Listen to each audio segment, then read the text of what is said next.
जय श्री राधे। आइए सुनते हैं श्री प्रेमानंद जी महाराज का एकांतिक वार्तालाप। आज के प्रश्न क्या क्या हैं ये जानने के लिए आप डिस्क्रिप्शन में देख सकते हैं। राधा राधा राधा राधा श्री राधा वल्लभ लाल की, समस्त संत हरि भक्तन की, श्री वृंदावन धाम की, सतगुरुदेव भगवान की। डॉक्टर करण जी जी। अतुल जी पंजाब से। श्री हरिवंश। महाराज जी आप दोनों का एक जैसा प्रश्न है। डॉक्टर करण जी कह रहे हैं कि आप एक डॉक्टर हैं। महाराज जी मेरे अंदर बहुत ही अहंकार है, यदि मेरे से कोई गलत बात करता है और मेरे दिल को ठेस पहुंचे तो उस इंसान को मैं ऐसा नाराज हो जाता हूं कि वो मुझे पैर पकड़ पे माफी मांगे तो मैं उसे माफ नहीं करता। वैसे ही आपका भी प्रश्न है और आपका है महाराज जी। आपका वैसे ठीक नहीं है, ऐसा ठीक नहीं। हमें बहुत गंभीर स्वभाव का होना चाहिए और क्षमावान होना चाहिए। क्षमावान होने से भगवान की प्रसन्नता प्राप्त होती है, भगवान की कृपा प्राप्त होती है। और क्रोध करने से हमारा पतन ही होता है। क्रोध हमारे पुण्यों को नष्ट करता है, पुण्यों से ही सुख विधान बनता है। अगर कोई क्षमा मांग ले और क्षमा करने लायक अपराध हो तो क्षमा कर देना चाहिए और तुरंत मुस्कुरा देना चाहिए। हम मनुष्य हैं, हम पशुता को ना धारण करें। क्रोध पशुता लाता है, हमारे अंदर आसुरी बुद्धि लाता है।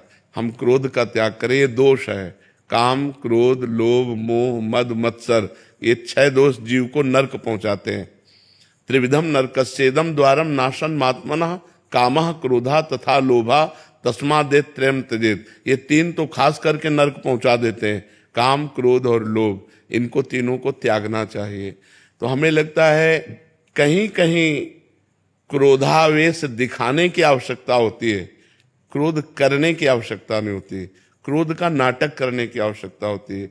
जैसे अपने शिष्य पर, अपने पुत्र पर और अपने जो अनुयायी हैं, जैसे मान लो आप किसी पद पर हैं और 10 आपकी सेवा में हैं, अगर वो प्रमाद कर रहे हैं तो हमें क्रोध की स्थिति लानी पड़ेगी। आपको अगर किसी मरीज की हानि हो गई तो बहुत बड़ी हानि हो जाएगी, इसलिए आपकी जो सेवा में है उनको एकदम सतर्क रखना पड़ेगा। तो उस समय यदि हम क्रोध का नाटक कर रहे हैं तो सार्थक है। क्रोध अंदर से न करें। अगर किसी की गलती हमारे प्रति हो गई है और वो हमसे क्षमा मांग रहा है और क्षमा करने लायक है, जैसे लायक शब्द इसलिए बोल रहे हैं कि जैसे स्त्री शरीर है, अब किसी ने गलत दृष्टि से हमें छेड़ा तो हमें एक्शन लेना चाहिए, उसे छोड़ना नहीं चाहिए। क्योंकि अगर उसे हम छोड़ते हैं तो आज हमें छेड़ा, कल और को छेड़ेगा, या आज हमें छेड़ा है तो कल और छेड़ेगा हमें। अगर वो हाथ जोड़ के कह देता कि कभी हम, तो एक बार चांस देना चाहिए, जाओ, दोबारा गलती नहीं होनी चाहिए, एक बार चांस देना चाहिए। इसलिए हम कह रहे हैं कि यदि क्षमा करने लायक है तो एक बार क्षमा कर प्रयोग करना चाहिए। ये क्षमा आध्यात्मिक शक्ति है। और यदि आपने क्षमा कर दिया तो उसको दंड तो मिलेगा ही। अपने कर्म जाय अपकारी, उमा क्षमा श्राप होते भारी। यदि आपने क्षमा कर दिया तो उसको भागवतिक दंड मिलेगा, क्योंकि इसने गलती की है। भगवान नहीं क्षमा करते, अपराधी को जरूर दंड देते हैं, चाहे जितना भजन कर ले। जैसे हिरण्यकश्यप ने भी तो तपस्या की थी, रावण ने भी तो तपस्या की थी, बड़े बड़े तपस्वी को भी दंड दिया भगवान ने। यदि गलत करोगे तो दंड विधान भोगना पड़ेगा। कहीं गलती हुई, कोई पाप बना, तो आज हम भजन कर रहे हैं, लेकिन क्या माफ हो गया? क्या दंड तो भोगना ही पड़ रहा है। भजन कर रहे तो आगे सुधर जाएगा, तुम्हारा मंगल होगा, लेकिन पीछे पाप किया तो उसे भोगना पड़ेगा। भीष्म जी को 6 महीना बाणों की सैया पर रहना पड़ा। इसलिए हम क्षमा कर दें, कोशिश करें, क्षमा लायक हो तो। जैसे कुछ अपराध होते हैं कि क्षमा लायक नहीं होते। कुछ अपराधियों का स्वभाव होता है कि वो तत्काल बचने के लिए क्षमा शब्द का प्रयोग करते हैं कि मुझे क्षमा कर दो, और फिर वो नई प्रवृत्तियों से, नए उत्साह से पाप करते हैं। ऐसे लोगों को दंड ही सुधार सकता है, क्षमा नहीं। लेकिन कुछ ऐसे होते हैं जो बुद्धि फिसल गई, एकदम करना नहीं चाहते, उनका स्वभाव नहीं है, लेकिन वो गलती हो गई, तो ऐसा देखकर फिर उनको अगर उन्हें चांस दिया जाए तो सुधर सकते हैं। और सबको चांस मिलना चाहिए, सुधरने का चांस मिलना चाहिए। तो हमें लगता है क्षमा सबसे बड़ी है, क्रोध नहीं। इसलिए क्रोध का समन किया जाए। क्रोध से अपना भी हृदय जलता है और दूसरे को भी हानि होती है। महाराज जी नाम जप से भी कुछ नाम जप से ही होगा, ये नाम जप से ही होगा। महाराज जी, जैसे क्या जब नाम जप करते हैं ना तो मन बड़ा शांत रहता है ना, तो आपकी स्थिति भी वैसे ही शांत है। लेकिन जैसे ही कोई ऐसी सिचुएशन आती है कि जहां हमारा अहंकार को चोट पहुंची, तब पता नहीं मन अपने हाथ से निकल जाता है। यदि उस समय अहंकार पर चोट पहुंचाने वाले को भगवान का विधान मानो तो कंट्रोल हो सकता है। कि आप स्वीकार करते हैं ना कि अहंकार है, तो 6 दोषों में एक है ना, तो अब संस्कृति मूल सूल प्रद नाना सकल शोकदायक अभिमाना ताते करे कृपा निधि दूरी सेवक पर ममता अति भूरी। वो वहीं मारेंगे जहां कमजोर हो आप। तो आपकी कमजोरी है अहंकार, तो भगवान आपके अहंकार पर प्रहार करेंगे। तो उस समय आपको विधान देखना है कि ये बेचारा तो निमित्त मात्र है, भगवान इसकी बुद्धि में बैठकर मेरे अहंकार को ठेस पहुंच, तुरंत भगवान का चिंतन करने लगो, हे भगवान मुझे संभालो, हे भगवान मुझे बचाओ, तो वही सामर्थ्य देंगे। नहीं तो अगर हम क्रोध करने लगे तो क्रोध करते करते तो हम अपना पतन भी कर सकते हैं, कभी हिंसा भी हो सकती है। मान लो क्रोध कंट्रोल में ना हो तो हिंसा जो होती है क्रोध में तो होती है। आप अपने को शासन में ना ले तो सामने वाला तो भगवान से प्रेरित है, वो आपको और गाली दे दे और आप क्रोध पे आ गए, वो आपको एक तमाचा जड़ दे तो आप हिंसा भी कर सकते हैं। तो हमें लगता है हमें क्रोध को कंट्रोल करना ही दूसरे की रक्षा करना और अपनी रक्षा करना रहेगा। नाम जप करो और भगवान से प्रार्थना करो। अच्छा, संसार में क्षमावान महान होता है, न कि क्रोध करने वाला। श्रेष्ठ क्षमावान होता है, न कि क्रोध करने वाला। क्षमावान ही महान माना जाता है, न कि दंड देने वाला। तो हमें लगता है शास्त्र में, अध्यात्म में और समाज में भी, यार देखो उसने गाली दी और ये चुप होकर निकल गया, यार बड़ा गंभीर पुरुष है, बड़ा सामर्थ्यवान है कि उसने गाली दी और वो चुप होकर निकल गया। तो हमें लगता है हम महान बनने के लिए इन छोटे छोटे दोषों को अपने शासन में लें। अमित जी हरियाणा से। जय जय श्री हरिवंश। महाराज जी मेरी आयु 20 वर्ष की है। मैंने आपके सत्संग में आसनों के लाभ सुने और 4 महीने से पद्मासन, सिद्धासन और शीर्षासन का अभ्यास कर रहा हूं।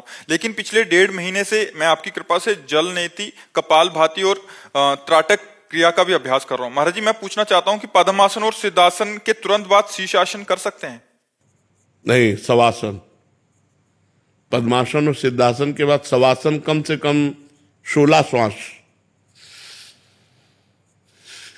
शवासन का मतलब समझ रहे, सीधे एकदम लेट गए। पद्मासन और सिद्धासन के बाद कम से कम 16 श्वास शवासन होना चाहिए, 5 मिनट 10 मिनट। इसके बाद आप फिर सिरासन कर सकते हैं। हाँ, तुरंत नहीं, तुरंत नहीं। पर हर आसन के बाद जो नया आसन करना है, जैसे अब पद्मासन है तो कम से कम 45 मिनट बैठना होगा। फिर जब उसकी हम सिद्धावस्था की तरफ जाना चाहते हैं कि आसन सिद्ध हो जाए तो 3 घंटे बिना हिले डुले सिद्धासन और पद्मासन में। अब उसके लिए रिलैक्स चाहिए। दूसरा आसन करने के लिए हम पहले सीधे लेट जाएं, 10-5 मिनट सीधा, कम से कम 16 श्वास, फिर इसके बाद हम नया आसन प्रारंभ करें। और इसमें सावधानी रखें कि आसन और प्राणायाम के बाद कम से कम 30 मिनट एक बूंद भी पानी नहीं जाना चाहिए मुख में। अरे जी, जैसे मतलब सुबह कॉलेज जाना होता है तो मैं जल्दी उठ के सबसे पहले पद्मासन या सिद्धासन लगाता हूँ, तो मतलब अंतराय होना चाहिए। स्नान और उसमें कितना अंतर होना चाहिए? स्नान तुरंत भी नहीं करना चाहिए। 30 मिनट, कम से कम 30 मिनट शरीर को गर्म कर देते हैं आसन, तो 30 मिनट बाद स्नान करना चाहिए और 30-40 मिनट बाद ही कुछ खाना पीना चाहिए, नहीं तो फिर गड़बड़ी हो जाएगी। हाँ, फिर श्वास प्रश्वास में गड़बड़ी हो जाएगी, कोई ना कोई रोग हो जाएगा, परेशानी आ जाएगी। बहुत सावधान। महाराज जी ध्यान और संयम को गहरा और स्थिर करने के लिए आपकी दृष्टि में सर्वोत्तम मार्ग कौन सा? भगवान के नाम का चिंतन करते हुए नाम जप करना। जैसे राधा, बस राधा का ध्यान कर रहे, राधा नाम का, और बार बार राधा राधा राधा राधा, इससे बहुत जल्दी लाभ मिल जाएगा। कभी कभी मतलब ऐसा होता है कि जैसे कि अभी पिछली हमारी जो राधा अष्टमी बनी थी राधा केली कुंज में, उसमें जो चारों वेदों के मंत्रों का पाठ किया था, तो उसको लगा के उस पर भी ध्यान लगाने की कोशिश करते हैं, ठीक है? हाँ, वैदिक मंत्रों का जो घोष है, उच्चारण है, वो वातावरण को पवित्र करता है। कर पाता लेकिन हाँ, बिल्कुल ठीक बात है। आप ध्यान उस समय भी कर सकते हैं जी। तन्या जी। राधे राधे। राधे राधे महाराज जी। महाराज जी, मैं हांगकांग में रहती हूँ। 2 साल पहले आपको सुना स्टार्ट किया था, नॉन वेज और ड्रिंक सब छूट गया। बहुत अच्छा, धन्यवाद। जो बात सुन करके मान ली जाए तो वो हम धन्यवाद मानते हैं कि आप हमारी बात मान करके चलें, तो आपका मंगल हो, आपका कल्याण हो। आप नाम जप और पकड़ लें, नाम जप इसके साथ पकड़ लें। गलत आचरण छोड़ने के बाद भगवान का चिंतन करें तो बहुत जल्दी लाभ मिले। महाराज जी, नाम जप कर रहे हैं, बट कभी कभी इतना ऑफिस आदि में बिजी हो जाते हैं तो नाम छूट जाता तो है। नाम जप का जो हमारा लाभ है वो ऑफिस से भी मिल जाएगा कि हम जैसे 4 घंटे ऑफिस में तन्मय होकर काम कर रहे हैं, तो 4 घंटे भगवान को समर्पित कर देते हैं कि हे भगवान, ये जो मैं 4 घंटे सांसारिक कार्य करता रहा वो आपको समर्पण करता हूं। तो यद करो, श्री भगवान ने कहा, जो भी आप करो, ये तो सर्वाणि कर्माणि मयि सन्न्यस्य मत्पराः अनन्ये नैव योगेन माम ध्यायन्तु उपासने। भगवान कह रहे, जो ये तो सर्वाणि कर्माणि, जो तुम कर्म कर रहे हो वो सब कर्म मेरे को अर्पित कर दो, वो मेरी प्राप्ति करा देंगे। ये तो सर्वाणि कर्माणि मयि सन्न्यस्य मत्पराः, सन्न्यस्य माने समर्पण कर देना, सारे कर्म भगवान को समर्पित कर दो। अनन्ये नैव योगेन माम ध्यायन्तु उपासते, अनन्य भाव से ही मेरा ध्यान, मेरी उपासना करते हैं, वो मेरे को ही प्राप्त होते हैं। जब आपको सुना था तो बीच में खाने लगी थी तो आपको बंद कर दिया सुनना, बाद में और परेशानी होने लग गई, फिर वापस सुनना स्टार्ट किया तो बंद कर दिया। अब ऐसा हो गया कि मेरे आसपास सब खाते हैं, अब ऐसा लगता है कि नहीं, गलत आचरण न करे, और जो एक बार नियम ले उसे जीवन में तोड़े ना। अगर तोड़ने का अभ्यास हो गया तो फिर सतमार्ग में नहीं चल पाओगे। एक बार नियम लिया तो मर चाहे जाऊं, लेकिन दोबारा वो गलत कार्य नहीं करेंगे। तो अब नाम जब बहुत चल रहा है, बेटी को भी मैं करवा रही हूँ। बहुत सुंदर, बस अंदर ही अंदर गुप्त रखो और भगवान से प्रार्थना करो, चलता रहे। विक्रांत जी, वृंदावन से। राधे राधे महाराज जी। महाराज जी, हम कैसे समझ सकते हैं कि जीवन में ये जीवन हमारा अंतिम जन्म है? जब पेट भर जाता है तो पड़ोसी से नहीं पूछना पड़ता, अपने आप अनुभव हो जाता है कि हम छक गए। ऐसे ही जब भगवत प्राप्ति हो जाती है तो किसी से प्रमाण नहीं लेना पड़ता और अपने को पता चल जाता है कि अब मेरा काम हो गया, मैं जन्म मरण से मुक्त हो गया। उसके कुछ बाहरी लक्षण हैं, निर्माण अमोहा, जित संग दोषा, अध्यात्म नित्या, विनिवृत्त कामा, द्वंद्वैर विमुक्ता, सुख दुख संगई, गच्छन्त मूढ़ा पद्मव्ययम तत्। वो अव्यय परम पद को जो प्राप्त हो गया है उसकी स्थिति होती है, वो मान रहित होता है, उसमें मान का लेश भी नहीं रहता। निर्माण अमोहा, वो मोह रहित हो जाता है।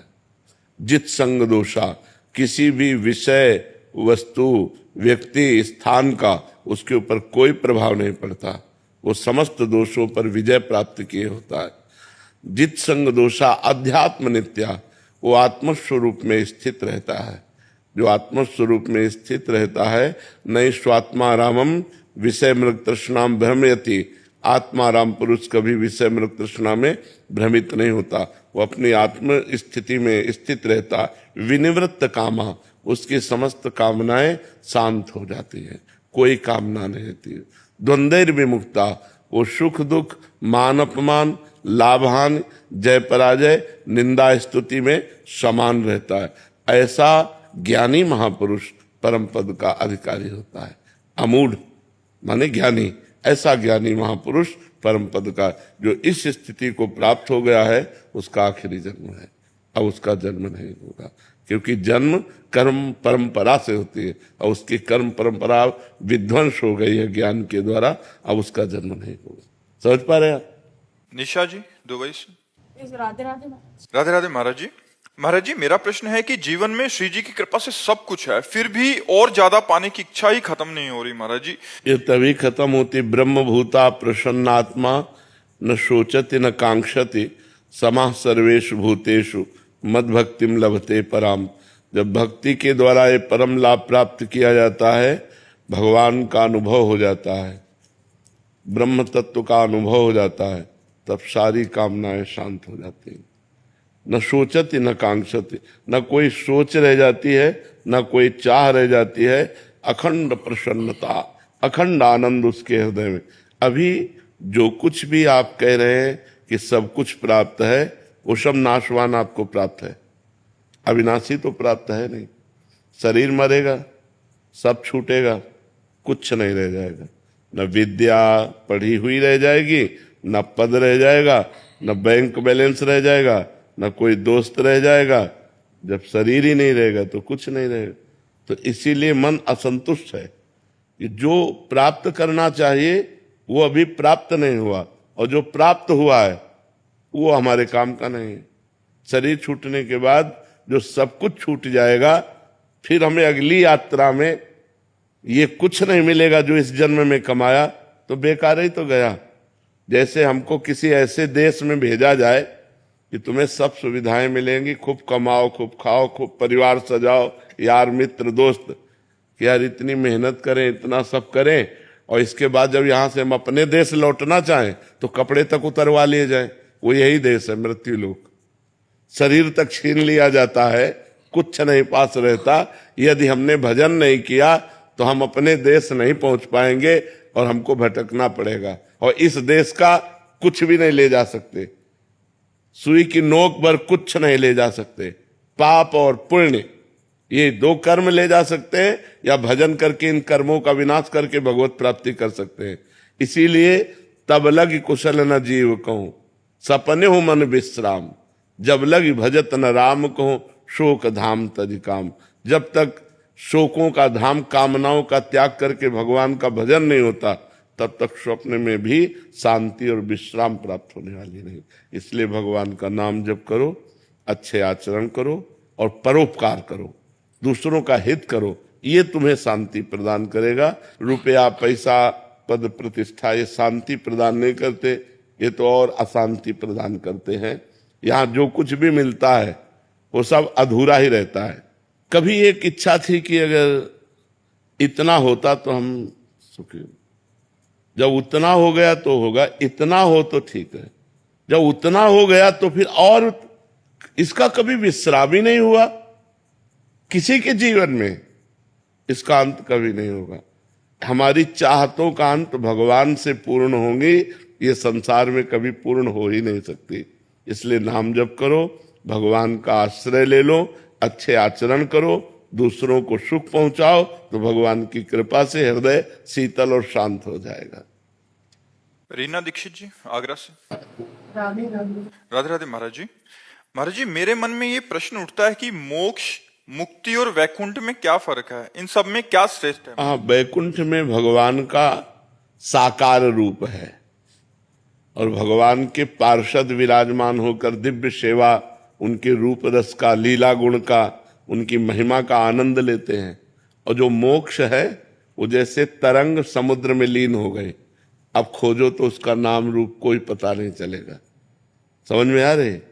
वायु विकार के कारण समुद्र ही तरंग नाम से, और वायु विकार हटा तो समुद्र हो गया। तो ब्रह्म तत्व ही शरीराभिमान माया के कारण जीव कहा गया, माया हटी वो ब्रह्म में लीन हो गया। वो हुआ मोक्ष, और ये हुआ भगवान के धाम जाना। वैकुंठ में गए, भगवान के सेवक बनकर अनंत काल तक उनकी सेवा, उनका रूप रस पान कर रहे हैं, उनकी लीला गुण में मस्त है। अनंत वैभव भगवान का, उस वैभव में वो दास आनंद लेता रहता है। न मरना है, न बुढ़ापा है, न बिछुड़ना है, सदैव सदैव के लिए आनंद है। तो ये है साकार उपासना, और वो है निराकार उपासना। निराकार उपासना में मोक्ष है, साकार में भगवान की प्राप्ति है।